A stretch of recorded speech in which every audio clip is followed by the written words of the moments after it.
Hai semuanya, gimana kabar kalian? Semoga selalu dalam keadaan baik. Jadi welcome back di segmen analisa kripto. Teman-teman, di video kali ini kita akan ulas soal TRX atau Tron.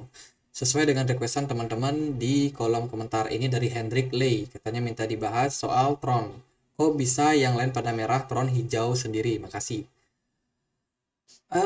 Tron memang dari dulu seperti itu. Kalau teman-teman udah join dari kira-kira 2 tahun lalu, kira-kira tahu ya, karena kenapa? Karena ketika Bitcoin itu dan kawan-kawan pada bearish, Tron itu justru naik sendiri, teman-teman. Jadi ini adalah keunikan dari token ini ya. Tron kadang-kadang dia memang suka nyeleneh sendiri. Kalau kita lihat sekarang Tron peringkatnya itu udah naik lagi nih ke level 12 di CMC. Jadi ini benar-benar apa ya, sesuatu yang mengejutkan lah bisa dibilang, karena kemarin Tron itu terhempas jauh sampai level 20-an kira-kira. Dan ya karena Justin Sun sendiri selaku pemilik daripada project ini, jadi Justin Sun sendiri adalah orang yang cukup kontroversial di market.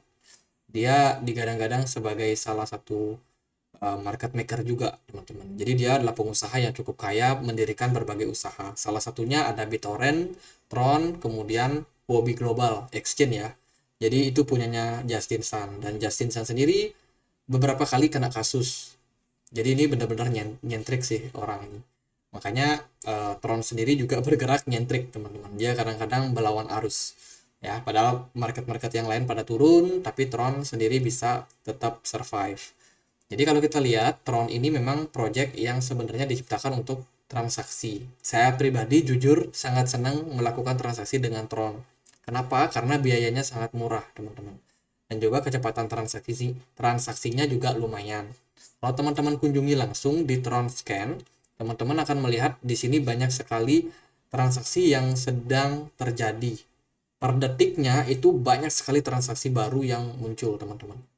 Kenapa? Karena orang-orang tahu Tron ini murah, cepat, dan juga transaksinya cukup aman lah bisa dibilang. Jadi ini lebih murah daripada Ethereum, BNB bahkan. Ya kalau saya sendiri ya senang-senang aja kalau menggunakan Tron dan merasa terbantu karenanya. Mungkin orang-orang lain juga sama, kurang lebih ya. Jadi kalau kita lihat memang token dari Justin Sun ini cukup menarik, teman-teman, karena proyeknya nggak banyak nih.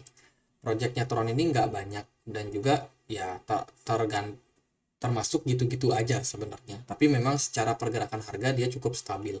Dan dari Twitter baru dari Justin Sun, dia mengatakan bahwa Tron dan BitTorrent ini sedang push more project on their ecosystem, and Huobi Global increase listing have caught my attention.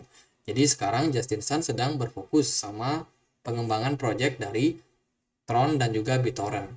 Ini menarik karena dia nggak ngasih kode apapun perihal kasus daripada ya proyek apa yang sedang mereka kerjakan ya. Jadi Justin Sun sendiri nggak ngasih kode, kita juga belum tahu proyek apa yang dimaksud. Tapi ya kondisi sekarang sepertinya sih Tron bakalan masih tetap bergerak berlainan dengan Bitcoin. Jadi kecepatan transaksinya bagus, kemudian adopsi daripada market sepertinya sih meningkat pada Tron ya, karena kalau kita lihat dari peringkat di CMC dia udah melesat lagi ke peringkat 12. Itu berarti market cap-nya udah mengalami kenaikan, teman-teman.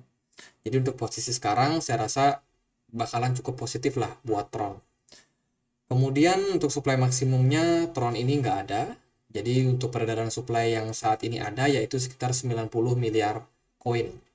Ya, jadi cukup banyak. Lalu gimana untuk price action daripada Tron? Kalau kita lihat Tron cukup sustain ya, teman-teman. Sementara sih kalau kita lihat dari chartnya, Tron sudah mulai keluar dari yang namanya descending triangle ini. Jadi di sini ada descending triangle, ini aku hapus ya.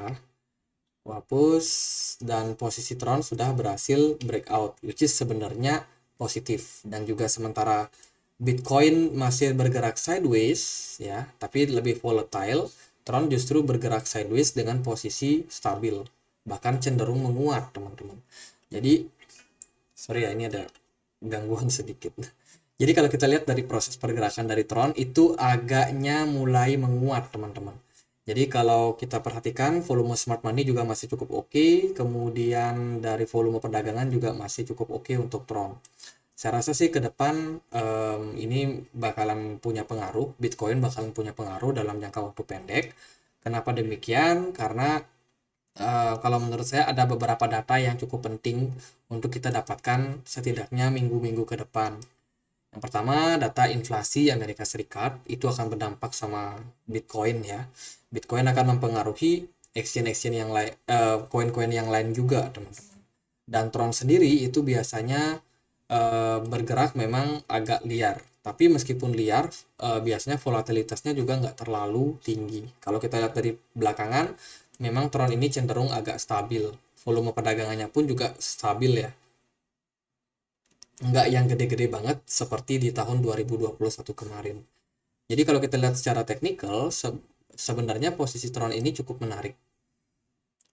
Bentar ya, kita pakai time frame weekly. Nah, di time frame weekly di sini kelihatan lebih jelas. Tron ini membentuk pola inverse head and shoulders. Jadi saat ini kita lagi ngetes yang namanya neckline. Bila mana Tron berhasil untuk menembus level tersebut, maka potensial untuk Tron bisa aja menguat, teman-teman. Tron ini punya potensi untuk menguat. Sampai mana? Sampai kisaran level resistance di 0,11 dolar.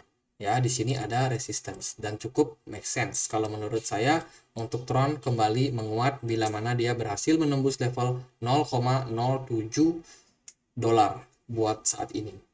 Jadi kalau siapa tadi yang nanya, ada Bang Hendrik yang nanya kenapa Tron bisa bergerak beda sendiri, ya memang karena seperti itu adanya. Jadi memang sejak dari dulu memang dia bergeraknya beda, cenderung beda lah. Ya mungkin ini dipengaruhi karena internal ya, karena kalau kita lihat, kita cek langsung di bagian Tron Scan, di sini kita bisa lihat persentase kepemilikan dari wallet. Kalau kita perhatikan mayoritas itu ada di Wrap TRX token. Ini kepemilikannya cukup besar, sekitar 11 miliar koin atau 18,29%. Itu ada di satu wallet. Sisanya di smart contract lain ini sudah di burn, teman-teman. Sekitar 9% atau 8,9 miliar Tron itu sudah berhasil di burn, which is sebenarnya bagus dan membuat harga Tron makin lama makin stabil. Sisanya itu ada di wallet seperti Binance, mungkin dalam posisi di staking ya, dan sisanya baru tersebar di banyak wallet-wallet yang lain, teman-teman. Jadi secara meratanya dia di dalam sebuah wallet, saya rasa masih cukup oke untuk sekarang ini untuk Tron. Jadi mungkin harganya cenderung stabil ya, make sense lah. Jadi gitu aja potensi-potensi buat Tron, kenapa dia harganya stabil, kenapa dia beda ya, kurang lebih penjelasan saya seperti itu. Semoga bisa bermanfaat buat teman-teman. Dan akhir kata saya Andre, makasih.